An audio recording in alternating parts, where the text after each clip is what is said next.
Hi, everybody, and welcome to this week's edition of Dome to Home. My name is Emily, and I will be presenting for you today. Down here, this is Nick, and he will be navigating. And in the chat box, we have Amanda answering your questions, and we also have Jeremy helping us out. Hi, everybody. Welcome to our stream. This week, we'll be talking about the solar system. Today's show is for grades K through 5. We'll have another one Wednesday for grades 6 through 12, and a third show on Friday for the public. So drop your questions in the chat and we'll try to get to them. And at the beginning here, how about everyone just say hi in the chat and we'll see who's with us today. We have Maya S. Hi, Maya. Cheska. Hi to Carly. Hi to Lori. Genesis and Bubby.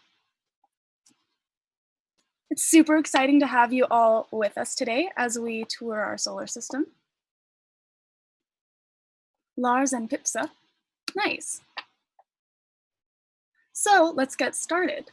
These visuals are best viewed in full screen mode, and remember, if you have any questions, drop them in the chat. So what you're seeing now on the planetarium view is a field. Nick and I are in Boulder, Colorado, but from wherever you are, you can see some of the same things in the sky that we can. We are all starting our journey in the same way that all of the great astronomers did. Aristotle, Galileo, Edwin Hubble, they all had their beginning by observing the sky from right here on Earth. So, Nick, what planets are out right now? That's a great question. If we do want to take a tour of the solar system, the first tour we can do is from the ground. And if we look at planets in the sky, the best way to do that is to go to nighttime. So we're going to fast forward and make the sky dark as night. Ooh, we can see the moon already. And out late tonight, slowly being lost, is Venus. It's very close to sunset, so we're going to go all the way to sunrise and see some other planets. Of course, one planet you can always see is the Earth, right? So if you look just right over there, you can see the Earth and all the trees and the grass.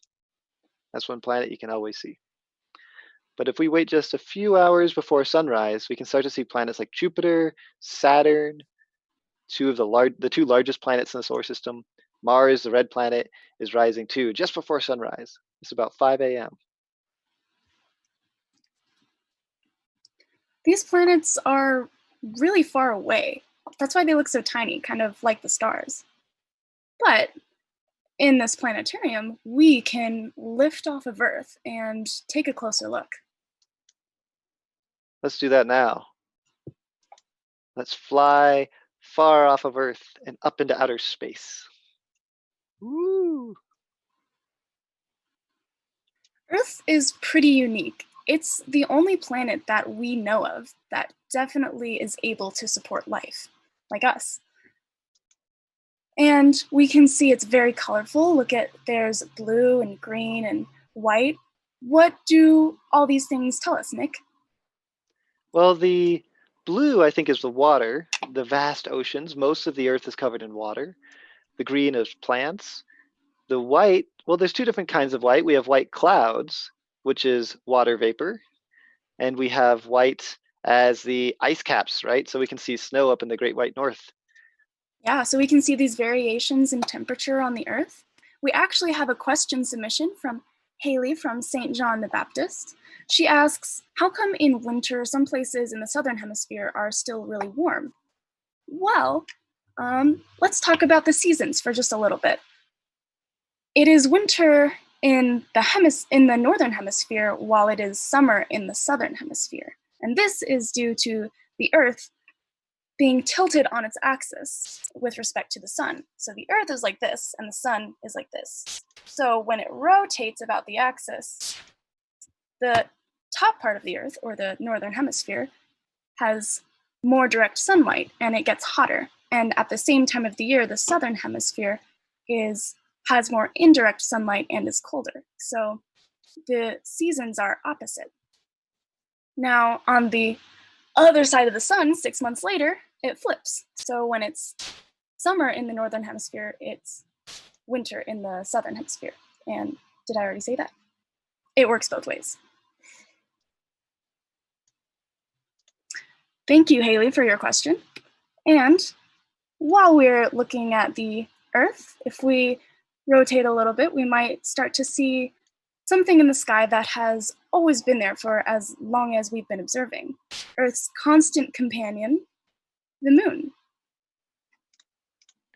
So we're going to back away here, and it would normally take 3 days to journey all the way to the moon, but now we're going to make that journey in just a few seconds.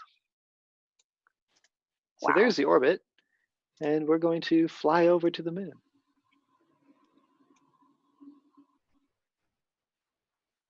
So this circle that you're seeing right now is the path that the moon takes around the Earth. It's not a physical circle that's actually in space. We can see that one side of the moon is illuminated. That's the side coming from the sun.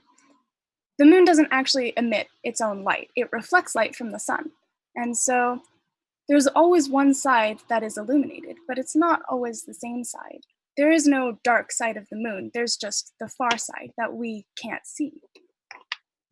Well, I see some dark patches down there. Is that the same as the shadow where sunlight isn't hitting it? That's a good question. These are craters. The moon is saturated in craters. And let's do a little demo to kind of wrap our head around what craters actually are. Here, I have my own model of the moon, and we're in space right now, and this represents an asteroid. It's floating through space, really on its own path, and then it smashes in to the moon. And where it smashes leaves a giant crater, a remnant of the occurrence. And this happened so many times to the moon when it was forming that it's covered in them now. We can also see places where craters have hit what were vast flows of lava, where volcanoes erupted and spewed out some of those darker patches. And so you can see white splotches, rocks hitting the moon that splashed off a lot of stuff on top of the vast fields of cooled off lava. Those darker patches. Now we'll see this in many different places around the solar system where craters have happened. Let's look at the next body in our solar system. But to do this, we need to zoom out a bit because you will start to see the moon and the Earth will get really, really tiny if we want to be able to put anything else into view. This little circle is the furthest any human has ever traveled.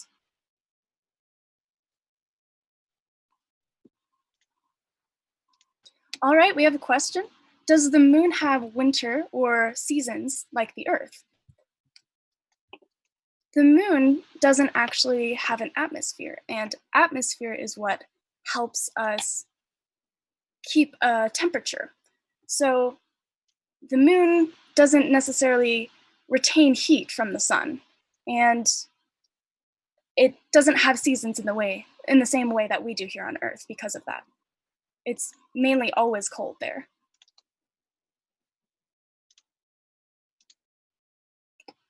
You're looking at the orbits of planets in our solar system right now. And if we let those planets go, it looks like they're all moving around one thing. What is that thing?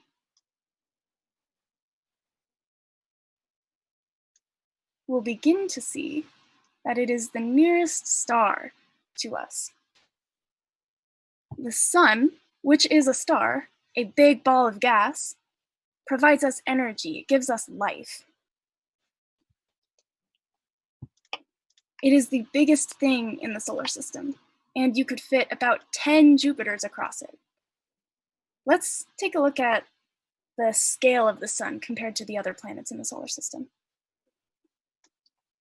So here we've overlaid pictures of other planets in comparison to the size of the sun.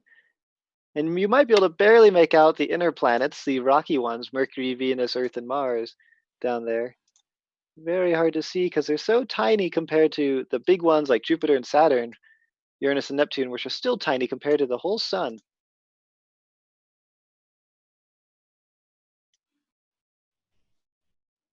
The sun is a very large object.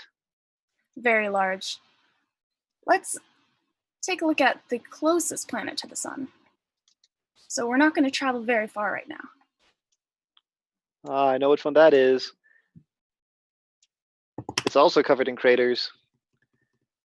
We call it Mercury!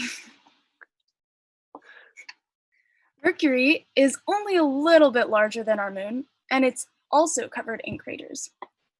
So if you remember the demo I did just a few minutes ago, the same thing happened with Mercury. It got bombarded with a bunch of rocks floating around in space, and it created these marks on the surface. Now, Mercury is the closest planet to the sun, but it's not the hottest. What is the hottest planet? Oh, that would be the second planet from the sun. That one's, well, let's see if you guys can recognize it. Venus. Now, why is it hotter than Mercury if it's further from the sun? Venus actually has a very dense atmosphere. And as I was mentioning before, atmosphere traps heat. So Venus is trapping all of the heat it's getting from the sun, and it makes very, very hot temperatures on the surface. It's about 800 degrees Fahrenheit on Venus. Oof, that's so hot you could cook a whole pizza in only about a minute. We have sent spacecraft to land there, except they only last maybe an hour or two before they just burn up. This one is Venera 13, and you can see some of the pictures it took of the surface. Here's another one, the next probe, Venera 14, and these look like rocks on the surface that are very brittle. There's almost no water at all in these rocks. If you were to pick them up, they would just kind of crumble in your hand, except they would be 800 degrees. They would burn you, so you wouldn't want to touch them. And it looks like lava rocks. So looking down at Venus's surface, we can actually see that Venus's surface is covered in volcanoes everywhere we look. We're looking through the atmosphere right now. If you looked through a telescope, you wouldn't actually be able to see this surface. What's another planet that we've sent spacecraft to? There's one planet we really, really like exploring, and that is Mars. So now, in our tour, we are hopping over the Earth from Venus. We started from the Sun, then we went to Mercury, then Venus, and now we're skipping Earth because we already started there. And we're going to Mars. We have a question. Is Mars warm? Great question. Actually, Mars is really cold. Mars's average temperature is about negative 80 degrees Fahrenheit. And on a really warm day, it can be maybe 65 degrees, but it's not going to get much hotter than that. And one of the reasons is Mars doesn't have this dense atmosphere to trap heat like Venus or even Earth. Mars has about 1/100th the atmosphere that Earth does. We could even see that Mars has an ice cap, actually two ice caps, just like the Earth does. But this is not frozen water. It's so cold on Mars at the poles that the air is freezing. Can you imagine being so cold that the air freezes? It's frozen carbon dioxide called dry ice. It also doesn't help that Mars is even further from the sun than the planets we've just explored, making it even colder because it's getting less warmth from the sun. If we leave Mars and fly to Jupiter, we have to go through something called the Asteroid Belt. Oh boy. The asteroid belt is very thin. There's not very high of a chance that you'd actually see any asteroids. There are about 1 million out there, but space is so vast that it's difficult to even spot them. So if we pan over to Jupiter and try to fly through this asteroid belt, We shouldn't see any, but I'm going to make them really big so we can see where they are. Do you see that thin ring going across the sky? That is our belt of asteroids between Mars and Jupiter. Let's try not to run into any on the way. I'll be careful. Ah!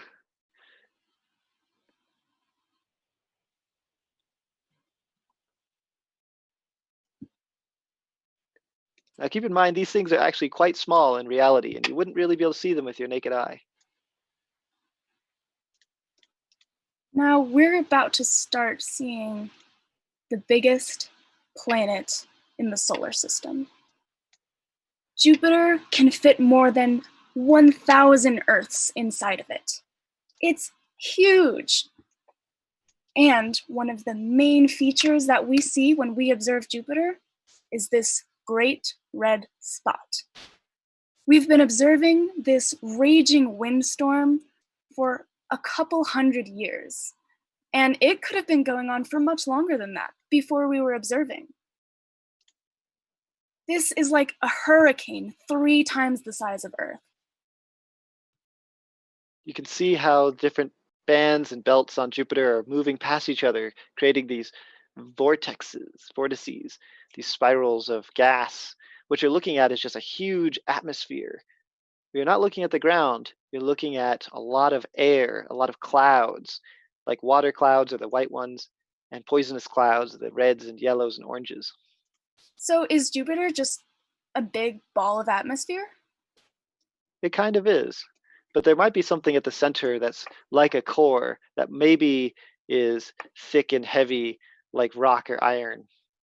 We know that the very center of Jupiter is very, very dense. So we can't actually send things to land on the surface of Jupiter because there is no surface of Jupiter. That's One of the right. first things Galileo noticed when observing Jupiter was a small moon system.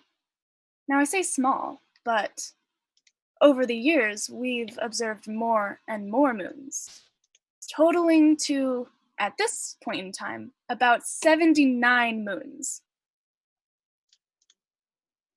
And these green circles that you're seeing are the orbits of all of them. Jupiter has the most moons of any planet in the solar system. Because Jupiter is so big, it has so much gravity, it basically captures anything that flies by. It's like, oh, you're mine. Including asteroids from the asteroid belt. A lot of those are these ones that are really far out. Why is it called an asteroid belt? That's a good question. Maybe we can show that at the end. It might be easier to explain when we get to our outside the solar system. I agree. Thank you. Cheska, Uh, we will definitely return to your question. One other thing to mention is that each of these moons around Jupiter is itself a world in its own. We showed you Earth's moon, but Jupiter's moon, some of them are even larger than our moon, but we just don't have time to visit them all.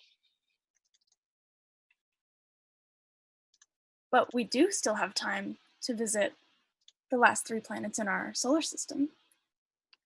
Including Saturn. Saturn's the Lord of the Rings. Saturn has the most prominent ring system in the solar system. Its rings are composed of billions of tiny pieces of ice, dust, and rock. And Nick, I've always wanted to fly through the rings of Saturn. Well, they are pretty thick. Like it's much more likely to hit something in them than to hit something in the asteroid belt. So we'll have to be very careful trying to fly in. Make sure we don't crash. Oh, here we go. Getting very close.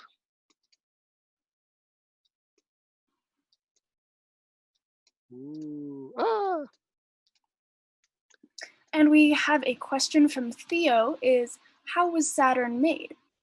Well, all of the planets were formed around the same time, about 5 billion years ago, from this big cloud of gas. So some of the gas came together to form big gas giants like Jupiter and Saturn.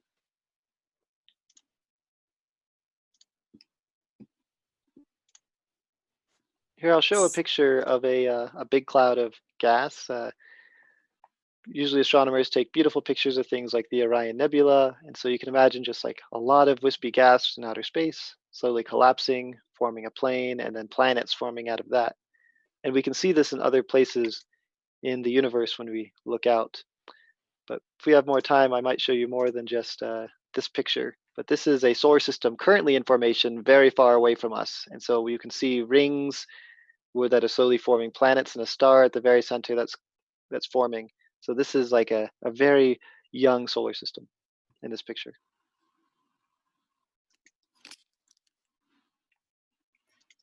Now, let's round up our tour of the solar system and zoom out and look back down on it and see what we've missed. So first off is that Saturn has a lot of moons. And just like Jupiter, there are ones in the same plane as the rings, and a lot of them all scattered all around, just like asteroids that seem to be captured. And we don't have time to visit all these moons, even though they're all beautiful worlds. Interesting thing about both Saturn's moons and Jupiter's moons is that some of them are icy and have the potential to harbor life. So that is a field of research that's going on right now. All right, so you might be saying, hey, those weren't all the planets. You're right. The next planet that we need to take a look at is Uranus. Uranus, the one that's the most green. Let's make it really, really big so we can see it. We can do that in our view of the solar system. We're just going to make it really large. And why did we take this view to look at Uranus? Well, we thought about this. Let's have it orbit the sun. All right, here we go. Round and around Uranus goes. And you might notice, if you look closely, that it seems to be orbiting at a different angle than most of the planets. Nick, can you show us that? Yeah, if we show where the pole of Uranus is, you would expect it to be up and down like a thumbs up, just like the Earth or Mars. Maybe this tilted a little bit. But Uranus, you can see that arrow is tilted all the way on its side. So for long periods at a time, it's always day on Uranus or always night on the other side, which is pretty cool. Yeah, The so it goes last for planet we have like to look 40 at. years of day and 40 years of night. Ooh, that wouldn't be a fun place to live if you were on the nighttime side. Cold. Very cold. Because the further you get from the sun, the colder the planet is. Mostly, except for Venus. Neptune has a 165-year orbit around the sun.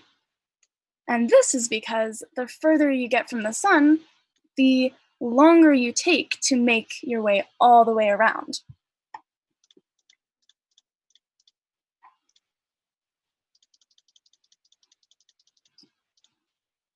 Let's see if we can spot how slow it truly is going around the sun. It would take so long for Neptune to go around the sun that it would never happen in just your life. It need to be your life, your grandpa's life, maybe your great grandpa.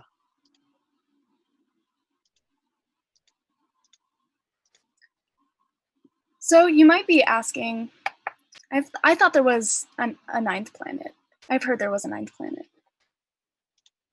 Well, Pluto is considered a dwarf planet. It used to be considered a planet, but there are a few reasons it got reclassified.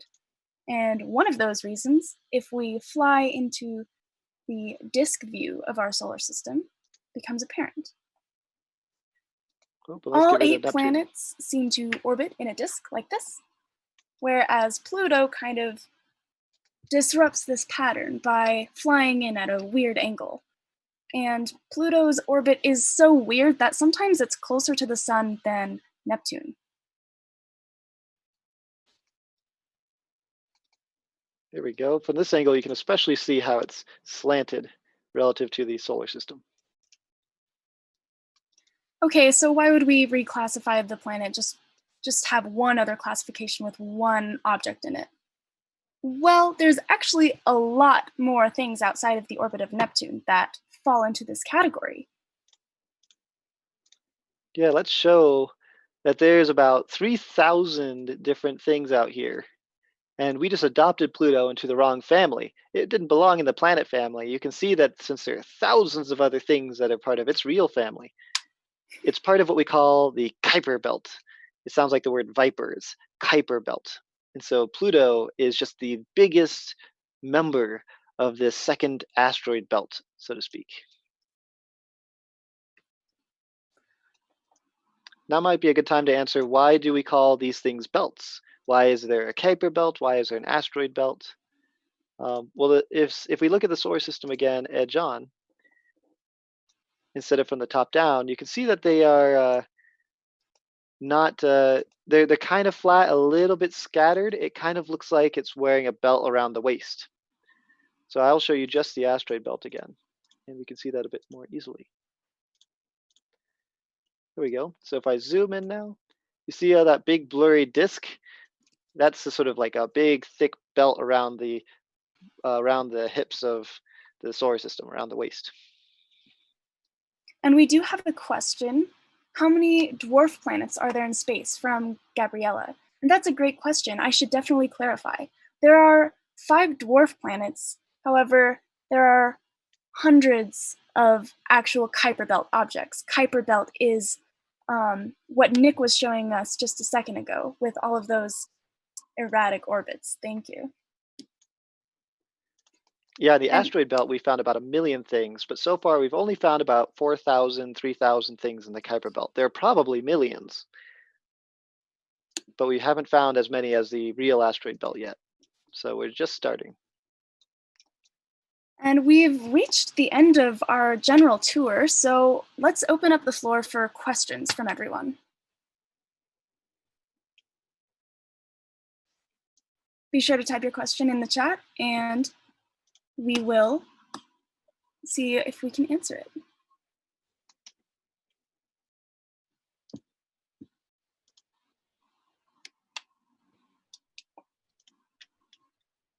Britt asks, how do the planets move?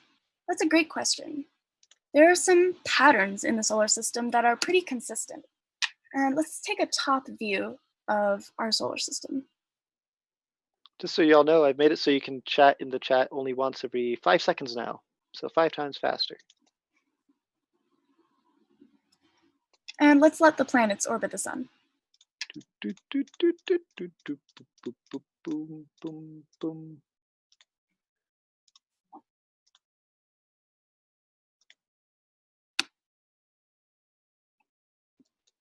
I've made them each 1,000 times bigger so we can see the planets much easier. Yeah, thanks. It's super easy to see now. If they were their true size, we couldn't even tell where they were in their orbits. You can see that all of the planets seem to be orbiting in the same direction. From this view, it's counterclockwise. And if you look closer to the center, Mercury is going around really, really fast, while Saturn is taking its dear old time. So we see the pattern that planets closer to the sun orbit much faster, and planets further away orbit much slower. Especially as far away as Neptune, it's moving so slowly. So this is gravity. The force that keeps us on the Earth is the same force that the sun is tugging on all these planets. And if they don't go around really fast close to the sun, they'll get pulled in because the gravity is so much stronger the closer you get to the sun. So they have to be moving pretty fast if they're close and pretty slowly if they're moving far away, or they get pulled into the sun. And that's how they formed. They formed with that speed going around the sun.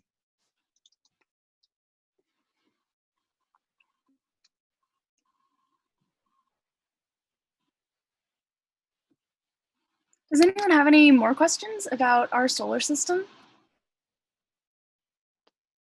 One of the questions is, what planets can we see in the night sky right now? Well, if you wait till after sunset, you can see Venus in the night sky.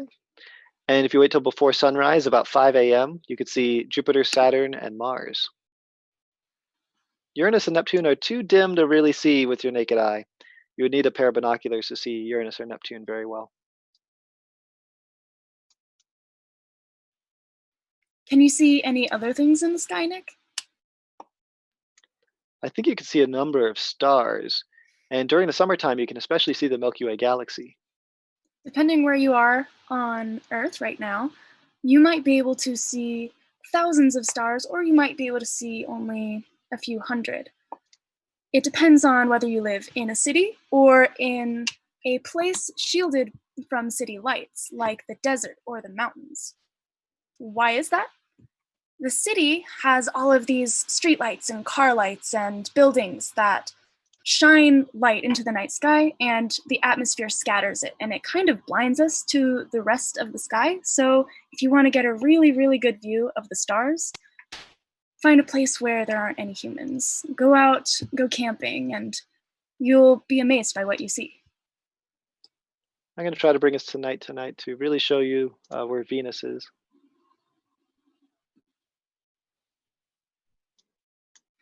Bubby asks, does wind move planets in space? That's a good question.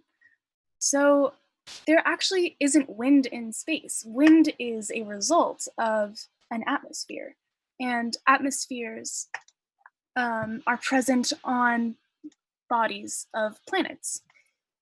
So wind isn't really blowing through space. It's very, very still, except for the effect of gravity. There is something called stellar wind, which comes from the sun and is a different type of wind than what we're used to here on Earth. If you want to learn more about the sun, we'll be talking about it next week.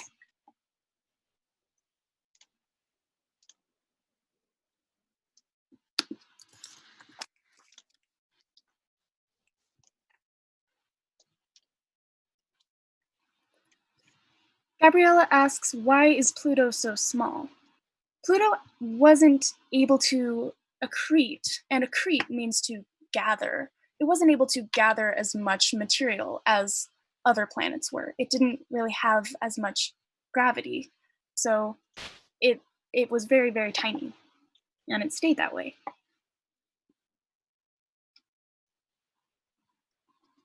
Cody asks, are there any other planets that are capable of life? And right now, we haven't found any concrete evidence that any planets out there could support life, but we have very strong leads that Mars once might have been able to. That's because we've seen rivers and landmarks on Mars that show there might have once been water there. For those of you wondering about Pluto, just showing Pluto.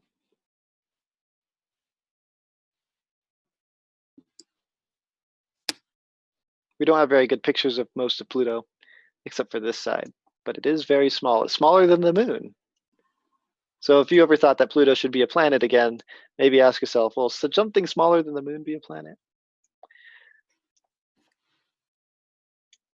Maybe that doesn't matter. Depends on how you count.